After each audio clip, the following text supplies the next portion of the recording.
What's the role, accountability, and duty owed by social media companies for the safety of their users? Are your children safe online? Have you wondered what steps are being taken to protect their privacy and mental health on social media? In today's Cyber Flashpoint, we're discussing a pivotal moment in the fight to safeguard our children's online experiences and bringing you examples of the reasons why new laws are being passed and addressing some of the newest cybercrime threats from predator groups like the Yahoo Boys aiming for U.S. children online. The U.S. Senate has just passed two groundbreaking bills aimed at ensuring the safety and privacy of children and teens on social media platforms. This is today's Cyber Flashpoint.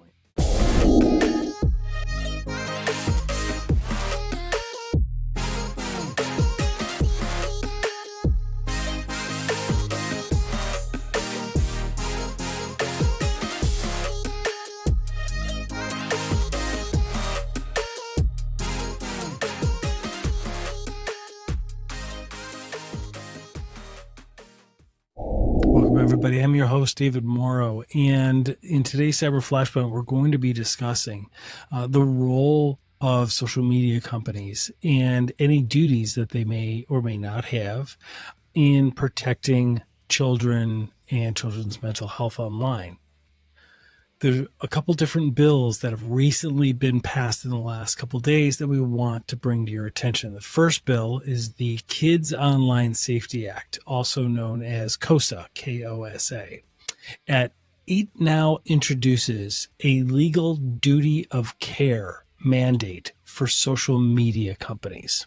The industry is going to change drastically in the execution and implementation of this if it all comes to be as planned.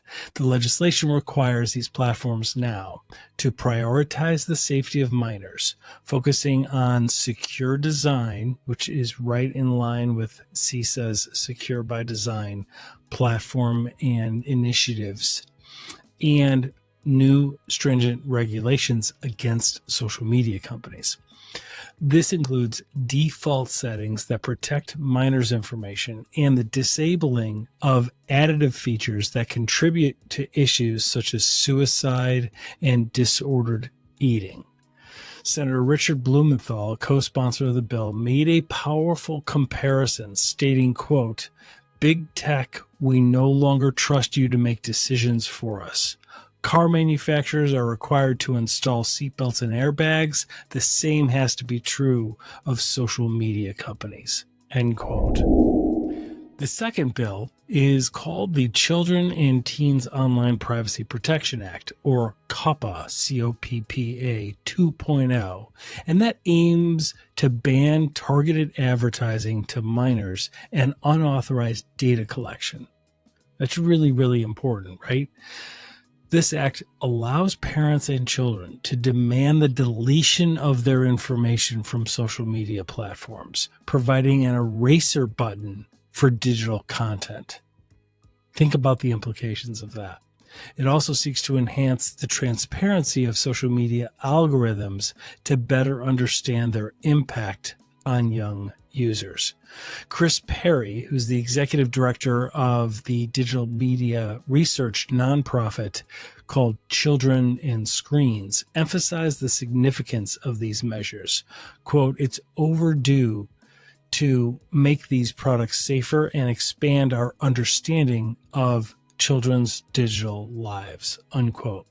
While tech giants like Microsoft and Snap have expressed support for these bills, others, Meta, have raised concerns. Meta suggested that app stores should require parental consent for downloads by users under 16.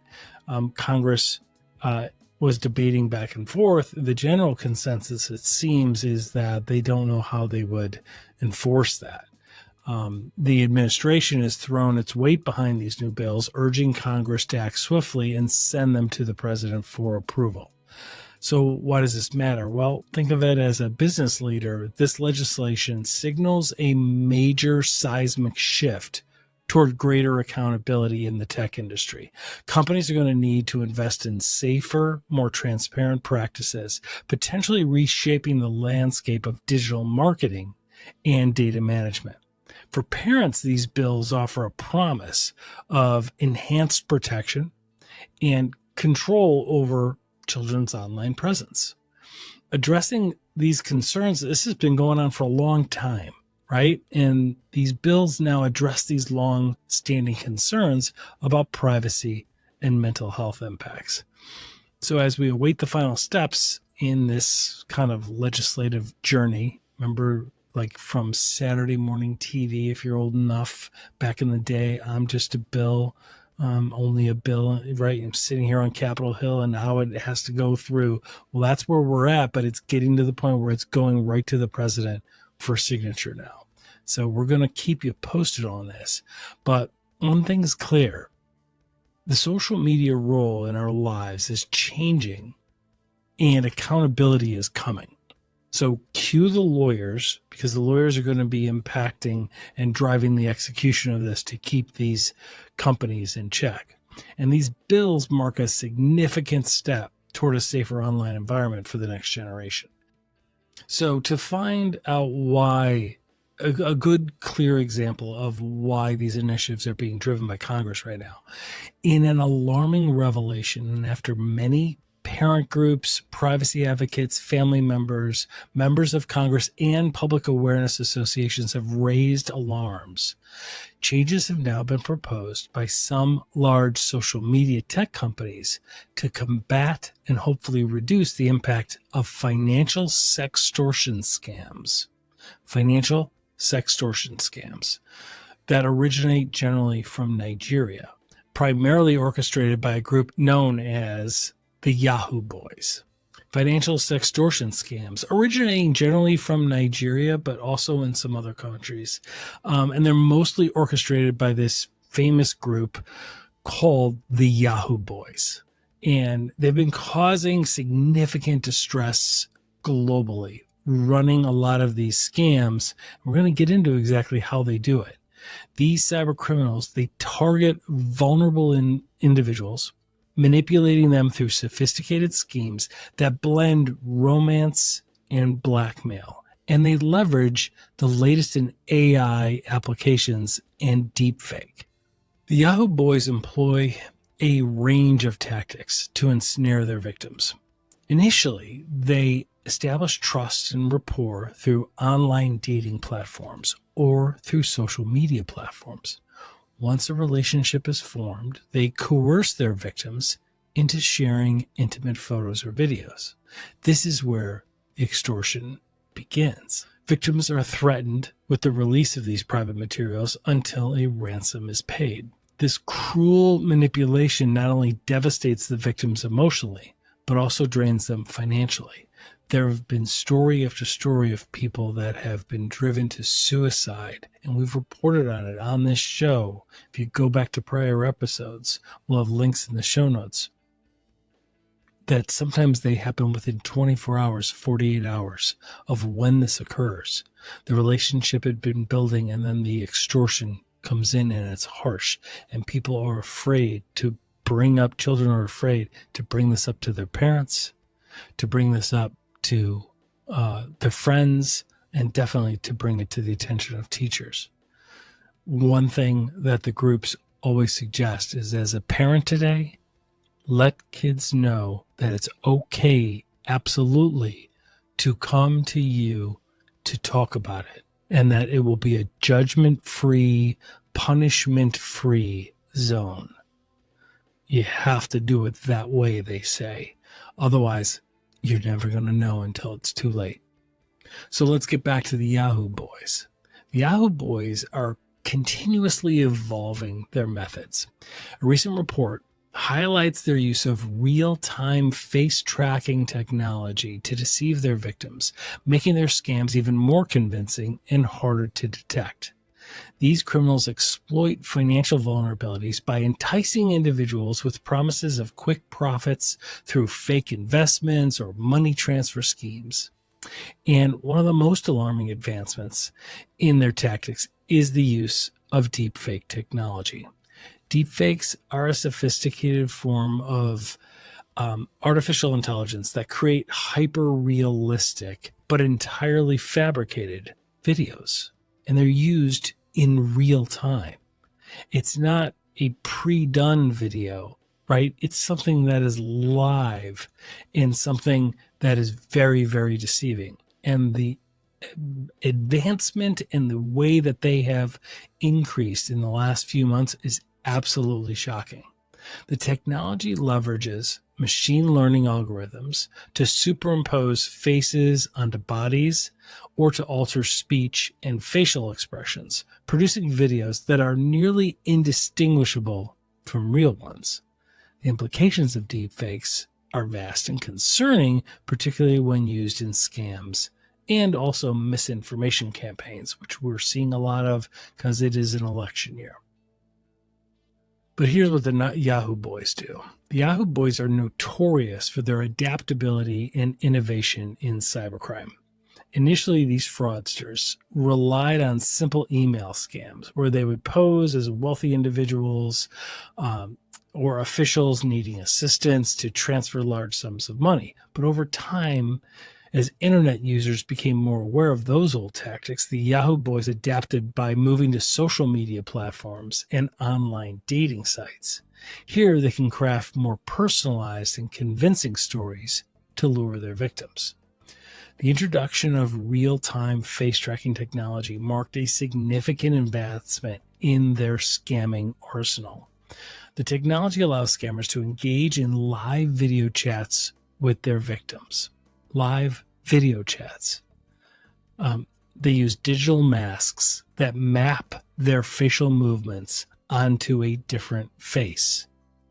This makes it incredibly difficult for victims to discern that they're even being deceived, as the person on the other end appears to be genuine, and it's a live video. In one documented case, a victim believed they were speaking with a potential romantic partner through video calls. The scammer used real-time face tracking to convincingly mimic a different individual. That led the victim then to share sensitive information and eventually tens of thousands of dollars. The psychological manipulation that they used is profound. They exploit the victim's emotions and they destroy trust. And the trust that gets destroyed here is twofold. It's not only that they beat themselves up mentally and emotionally because they didn't see this, but it's also that they question everything after this, even stuff that is true. And it gets to the realm of those blurred lines between what is real and what is not. Deepfakes take this deception now to a whole new level. The AI-generated videos can be used to impersonate anyone, from ordinary individuals to high-profile figures, which we've seen, right? In the context of scams, deepfakes can create videos of supposed victims or authoritative figures, which add another layer of credibility to a lot of their fraudulent schemes. For instance, a scammer could use deepfake video of a victim pleading for help, asking for money to be transferred urgently to avoid some dire consequence. Alternatively, deepfakes can be used to create videos of CEOs or financial advisors providing seemingly trustworthy investment advice, leading victims to part with their money. The creation of deepfakes involves several steps. First, there's a large data set of videos and images of the target individual that gets collected. That's easy to find online. And when you're going after one person, it's easy to find on social media. The data set is then used to train, right, a neural network, right, to learn the person's specific idiosyncrasies, their facial features, their movements, their syntax, the way they pause, the way they speak, etc. Once it's trained, the network can generate new videos of the person, placing them in different contexts and making them say things they never actually said. The realism of these videos is enhanced by advanced techniques that refine facial expressions, lip syncing, and lighting. The threat posed by deepfakes is not just limited to individual scams. They have potential to disrupt social and political stability by spreading misinformation. A deepfake video of a political leader making inflammatory statements has already shown to be disruptive. In the past 6 months, we've seen it. Facebook now, Meta, right, has been at the forefront of trying to combat deepfakes. One of their strategies involves the use of AI and machine learning to detect and remove deepfake videos from their platforms. They've developed tools that analyze videos for signs of manipulation, such as inconsistencies in facial movements or unnatural lighting. In addition to technological solutions, Meta has launched a new, pretty extensive awareness campaign to educate users about the dangers of these online scams and how to protect themselves. The campaigns feature educational videos and resources that teach users to recognize common scamming techniques and the red flags of potential fraud. Meta collaborates with organizations like the National Center for Missing and Exploited Children, the Stop Scams UK group, to provide additional support and resources for scam victims. A crucial aspect of Meta's efforts is the emphasis on preventative measures. For example, they introduce privacy settings that default younger users to more secure options, reducing their visibility to potential scammers in the first place, meaning the algorithm doesn't feed them over to the predators. They also block suspicious adults from messaging minors and continuously update algorithms to identify and thwart new scam tactics. I mean, financial extortion and sextortion, it's a borderless crime. It's fueled by groups like the Yahoo Boys, which are loosely organized, but very bold and very apparent online. They're all over TikTok, Instagram, Facebook, and while they're trying their best to remove a lot of these, at least Meta seems to be, the new laws that they have in place will require a new legal duty, which will initiate a lot more effort. What's interesting is that Meta, for their part, points out that, especially in particular targeting the Yahoo Boys, that they've removed around 63,000 different Instagram accounts in Nigeria, attempting to target people with financial sextortion scams, including a coordinated network of around 2,500 accounts, all that were kind of connected up through the Yahoo Boys. They've also removed a set of Facebook accounts, Facebook pages, and Facebook groups that were all run by the Yahoo Boys. So these guys have been running these online pages that have been accessible to everybody for years. Meta now is taking initial steps, attempting to kind of organize and stop the Yahoo Boys from recruiting and to train new scammers, because online they had how-to videos of how to create the deepfake, how to create a sextortion claim, how to do romance scams, and wealthier individuals, well, how they do pig butchering attacks and things like that. So when we think about what the implications are for us, what are they? Well, it's kind of profound for business leaders and parents alike. For business leaders, especially those in the sectors like healthcare, where data privacy is paramount, the risk of data breaches and financial fraud is obviously a significant concern. A successful scam, though, involving deepfake technology can lead to exposure of sensitive information, financial loss, severe reputational harm, and lots of compliance headaches. What we're seeing with deepfakes now is it's being used as a exponential boost in social engineering attempts. Meaning, for example, a phishing email is sent, or a specific targeted email is sent, like a business email compromise, right? Saying like you're one of the leaders in an organization and copying some coworkers, etc. And people are getting pretty smart and pretty sophisticated now to recognize that. Not all the time, but a lot of times they are.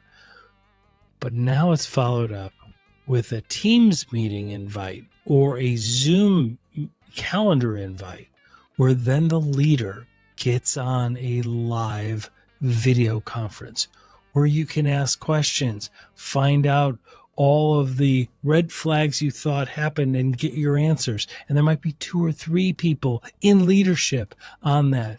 And we've seen in a couple different examples, which we've talked about in this show, that those are deep faked, that the only real person that's showing their real face and voice is the target, that everybody else sits in another country, but they are impersonating leadership of your own organization. For parents now, the digital safety of their children, it remains a pressing issue. Children and teenagers are particularly vulnerable to online scams due to their lack of experience and the trusting nature of being a child and certain online interactions. Parents need to have open conversations with their children, like we mentioned, about the risks of sharing personal information online and the importance of verifying the identities of the people they interact with. Using parental control tools and monitoring online activities can help parents keep their children safe. Encouraging children to report any and all suspicious interactions and educating them about the signs of scams like this can empower them to navigate the online world a little bit more safely. The evolution of scamming techniques by groups like the Yahoo Boys, particularly the use of real-time face tracking and deepfake technology, it represents a significant new threat in these modern times. I mean, think about it. They're sophisticated. These methods make it increasingly difficult for victims to discern scams, leading to emotional distress as well as financial distress. The proactive measures taken by Meta and Congress now, as well as the other supporting organizations involved to combat these threats, it's crucial. And the aim is to protect users and maintain trust on the digital platforms, because it undercuts the validity of them as well. Business leaders and parents alike have to stay informed about these evolving threats and take proactive steps to safeguard their communities by investing in cybersecurity layers of different services. That is absolutely key.